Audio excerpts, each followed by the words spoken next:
You're listening to Rolling Recklessly, the podcast where dice hit the floor, paint gets spilled, and no game ever goes exactly as planned. I'm Grizzly, and here we dive headfirst into Warhammer, tabletop gaming, and the beautiful mess that is the hobby life. From epic crits to absolute disasters, we'll cover it all. So grab your minis, roll with me, and let's get reckless.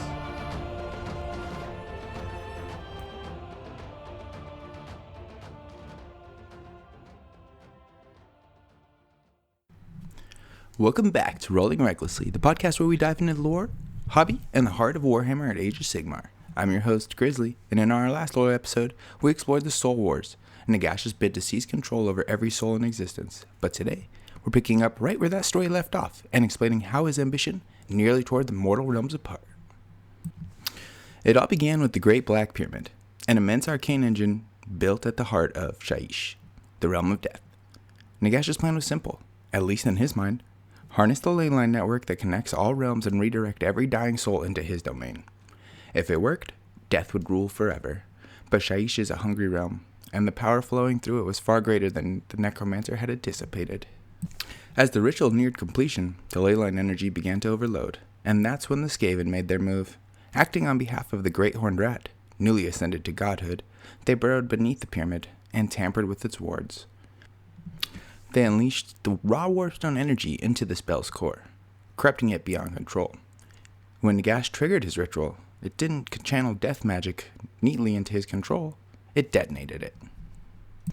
That explosion is what we now call the Necroquake, a cataclysmic surge of death energy that ripped through every realm.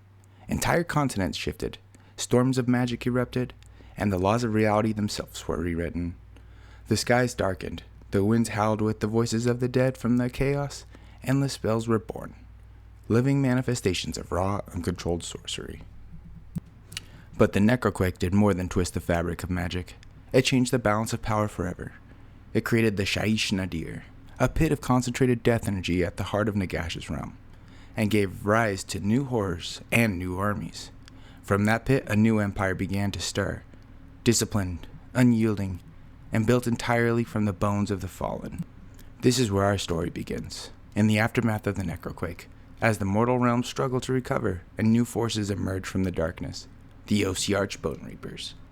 In this episode, we'll explore how the Rise reshaped Death's dominion, how the gods of order and chaos reacted, and how those events led to one of the most transformative eras in all of Age of Sigmar, the Broken Realms.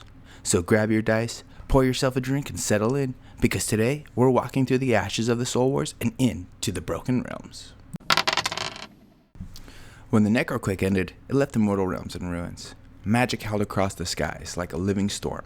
Realms cracked and twisted, and from the depths of Hysh, something new began to take shape. For most, it was an age of fear and uncertainty, but for Nagash, it was an opportunity. While others fought to survive the aftermath, he was already rebuilding in his own image. Deep within the Shaiish Nadir, Nagash began forging what he believed would be his perfect legacy, a civilization of death that would never decay, never rebel, and never forget its purpose. The result was the birth of the Ossiarch Bonereapers, undead constructs sculpted from the bones of the countless mortals and infused with fragments of their souls, warriors, artisans, tacticians, philosophers, all fused together into beings of flawless discipline. Each Ossiarch wasn't just a soldier. It was a composite of hundreds of lives, shaped into an instrument of absolute order. To the Ossiarch, undead wasn't damnation. It was structure.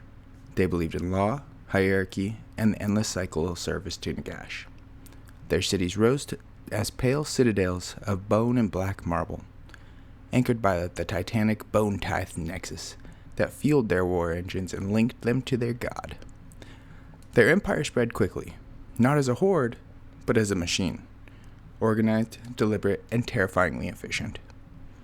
But Nagash's perfect empire still needed a mind to lead it, a general worthy of his vision. That general was already waiting, imprisoned and forgotten. Long before the Soul Wars, during the Age of Chaos, there lived a man named Katakros, a mortal general whose brilliance on the battlefield was unmatched. Even in life, he embodied order and precision, treating warfare as both art and science. When he fell defending his homeland, Nagash claimed his soul, and raised him as the Mortarch of the Necropolis, the supreme commander of Death's armies. For centuries, Katakros led campaign after campaign, bringing an entire realm under Nagash's dominion. But his ambition and power made him a threat to Sigmar's fledgling order. When the God King's armies rose to challenge death, Katakros was defeated and entombed within one of the Stormvaults. Ancient prisons, designed to contain beings too dangerous to destroy, there he lay for ages, sealed behind walls of Sigmarite, his empire reduced to dust, his name fading into myth. Then came the Necroquake. The shockwave tore across reality, unraveling wards and shattering seals. And the Stormvaults were not spared. Deep beneath the mortal realms, Katakros' prison cracked open. He emerged into a world he barely recognized, one ravaged by magic, scarred by war, and ripe for conquest. His first act was not vengeance or fury, but reconstruction. He gathered the remains of his death-scattered legion, built new armies of bones of the fallen, and established the foundations of his new empire, the Ossiarch Bonereapers. Where the Night Haunt were chaos and terror, the Bone Reapers were control and inevitability. They didn't pillage, they taxed. When their armies arrived at a city, they presented terms. Pay your bone tithe, or be added to it. To some, that cold logic was almost merciful. To others, it was worse than annihilation. Either way, resistance was short-lived, and soon, the dead were building the next fortress for their own conqueror. Under Katakros' command, the Ossiarch legions pushed forward. From Shaiish into other realms, their crowning campaign came when they turned their gaze upon the 8 Points, the black heart of chaos itself. Katakros' invasion was as audacious as it was calculated. He sought to dethrone Archaon the Everchosen and claim the realm gate nexus that connects all the worlds. The siege that followed was one of the greatest wars of the post-Soul War era. Bone and discipline versus iron and fury. For a time, it looked like death might triumph. Katakros established footholds, his bone-tithe nexus spread across the 8 Points, and the armies of chaos began to falter. But Archaon would not yield his throne, and with the Dark Age of Be'lakor, the first demon prince, the Everchosen, struck back. Katakros' legions were shattered, his advance halted, and yet even in defeat, the Ossiarch Bonereapers endured. They withdrew in order to rebuild their stronghold and prepared to begin again. That's what makes them so terrifying. They do not tire, they do not waver, and they do not forget. The bone tithe never ends. Even in Nagash's physical form, a later fall in battle, his empire endured through these relentless, unfeeling soldiers. In many ways, the rise of the Ossiarch Bonereapers marked the true turning point between the Soul Wars and the Broken Realms. The moment when death became a nation, not a plague. And the mortal realms would never look at undeath the same way again. In the wake of the Necroquake, as death's magic settled like storm clouds across the mortal realms, the gods of order began to fracture. Sigmar's alliances, once united against chaos, were starting to crumble under the weight of pride, ambition, and fear. But among them, no one played the long game like Morathi, the High Oracle O'Kane, Queen of Deceit, Mistress of Shadow, and the most cunning survivor of the mortal realms have ever known. Morathi had always walked the edge between godhood and damnation. During the Age of Chaos, she escaped Slaaneish's grasp, but not unscathed. The Dark Prince devoured her once body and soul, and what emerged was something twisted, something that was neither fully mortal nor divine. That trauma shaped her into what she became, a manipulator who trusted no god but herself. She ruled her cult, the Daughters of Cain, in the name of her long-dead god, claiming to speak with his voice even though the god of murder was gone, just an echo trapped within her soul. But Morathi wasn't content to play prophet forever. She wanted to be the god she pretended to serve. After the Necroquake, when the mortal realms buckled under the wild magic, Morathi saw her opportunity. She worked her way into Sigmar's inner circle, playing the part of a loyal ally, all while weaving her own web of deceit. Beneath the free city of Anvilgard, in the realm of fire, her agents quietly spread through the city's ruling class. Spies, assassins, and priestesses, positioning themselves like pieces on a board. Anvilgard routed down from within, and Morathi was the rot's beating heart. There, she uncovered something the forces of chaos had hidden. Fahrenite, a living metal of pure corruption, harvested from the forages of Archaon himself.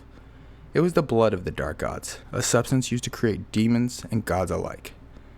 And Morathi realized that if chaos could create gods, so could she.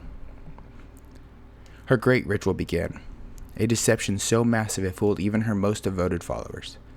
Thousands were sacrificed as Morathi attempted to fuse herself with the divine essence of Cain. The ritual tore through reality. Her body split. Shadow and blood pouring from her like liquid flame. From that storm emerged two beings, the monstrous Shadow Queen, serpentine and vengeful, and Morathi Cain, goddess of ambition and cruelty made flesh. She had done it. She had stolen godhood. The cost was Anvilgard itself. The free city burned as Morathi's army swept through its like streets, claiming its people as sacrifices. By dawn, Anvilgard was gone, reborn as Har-Kuran, the city of shadow, a monument to her triumph. For the mortals of the mortal realms, it was tragedy. For Morathi, this was ascension. Sigmar's fury was immediate. His Stormcast, once symbols of unity, now found themselves battling mortals that they had sworn to protect. His fragile alliance shattered. Morathi's betrayal didn't just elevate her, it fractured the entire Order pantheon. A single act of divine treachery set the tone for the broken realms to come. Gods no longer working together, but against one another. And personally, this has always been one of my favorite arcs in Age of Sigmar's lore. Morathi isn't just a villain, she's a survivor. Everything she does comes from that original wound, being devoured, humiliated, and left broken by gods she once trusted. There's something both horrifying and admirable about how she takes that pain and turns it into power. She refuses to stay beneath anyone, mortal or divine, and that's what makes her so dangerous. She's not fighting for justice or faith, she's fighting to never be powerless again. With her ascension complete, and her new city rising in shadow, Morathi claimed her throne among the gods, but her rise didn't mark the beginning of Broken Realms. It signaled the end of the Age of Order, because while Morathi ruled through deceit and ambition, another god was preparing to reshape the realms through light and judgment. A war between gods was about to begin, and the first strike would come from Teclis. While Morathi rose in shadow, another god prepared to strike in the light. Teclis, the mage god of Hysh, had watched the events of the Soul Wars with growing disgust. To him, Nagash's dominion over death wasn't balance, it was tyranny. The Necroquake had twisted magic itself, spreading undeath like a plague, and Teclis saw it as an affront to the very principles of creation. He had warned Sigmar that Nagash's pride would doom the world, and when those warnings went unanswered, Teclis decided to act. In Broken Realms Teclis, his story begins not in Shaiish, but in Hysh, the realms of light.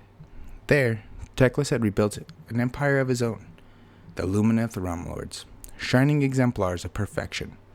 To them, every movement, every spell, every act was art.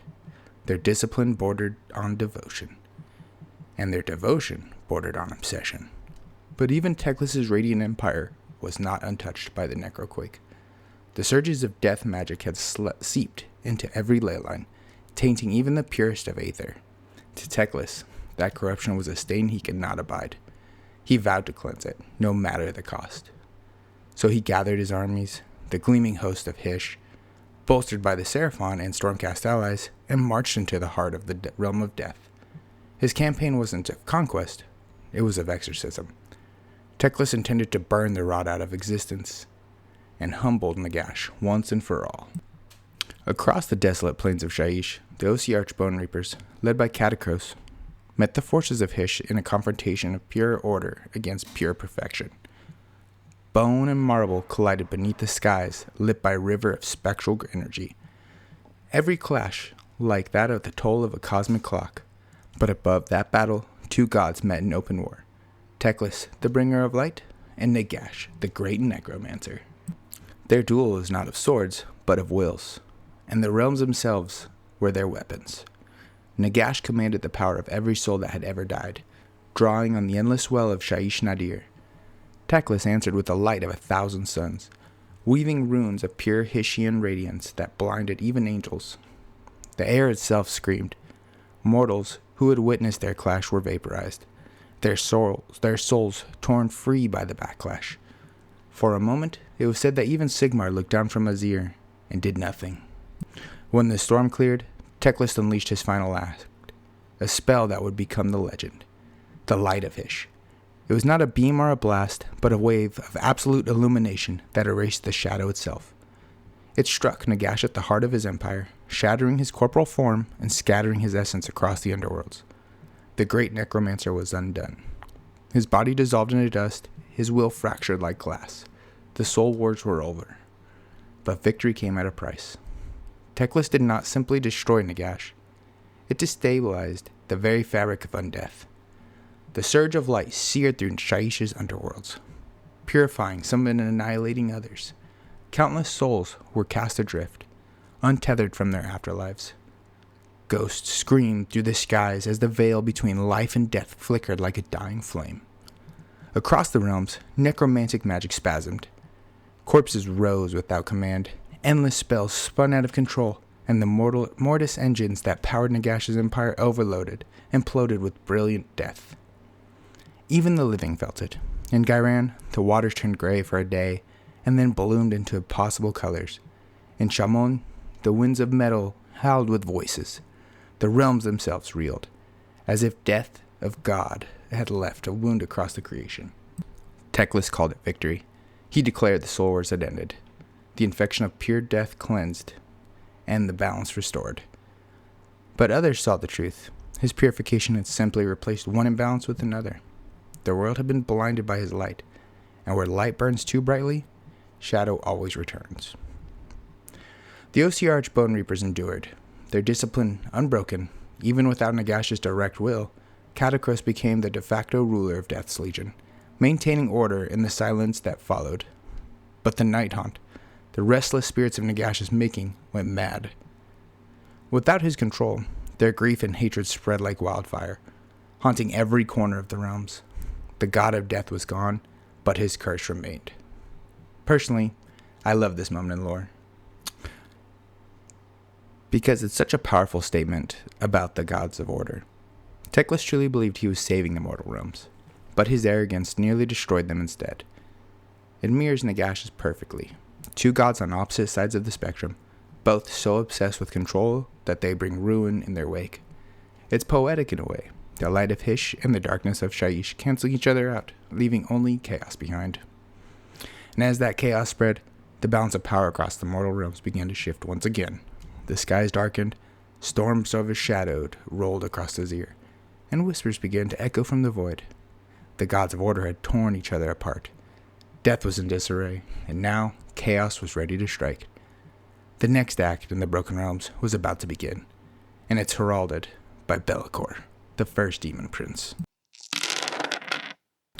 And that's where we'll leave things for today. From the ashes of the Soul Wars to the rise of new gods, the mortal realms have never been more fractured, and we're more alive. And we've watched Morathi claim godhood through deceit, Teclis bring light so bright to burn the god of death himself, and the world has shifted once again. And we've only just begun to see the fallout. In the next episode, we'll be diving into the Broken Realms Be'lakor and the Demon Prince who saw his chance to counterstrike while the gods of order and death tore each other apart. We'll talk about the cursed skies, the realm gates shrouded in shadow, and the rise of Chaos's first true empire since Archaon. And of course, we'll finish it off with the cataclysm that brought ages of beasts roaring to life, the return of Kragnos. Before we wrap things up, I just want to take a moment to say thank you to everyone who's been listening, subscribing, and sharing the podcast. The Rolling Recklessly community has grown so much, and seeing all the engagement from hobby updates to lore discussion genuinely means the world to me. So whether you're here for painting, building, or just vibing with the story of the Mortal Realms, I'm glad you're here. And if you want to keep that conversation going, join the Rolling Recklessly Discord. We've got channels for hobby progress, lore discussion, and local event plans. You can also follow me at Instagram at rolling_recklessly_podcast for episode drops, artwork, and Warhammer updates from our local scene here at the J&J Gaming Factory.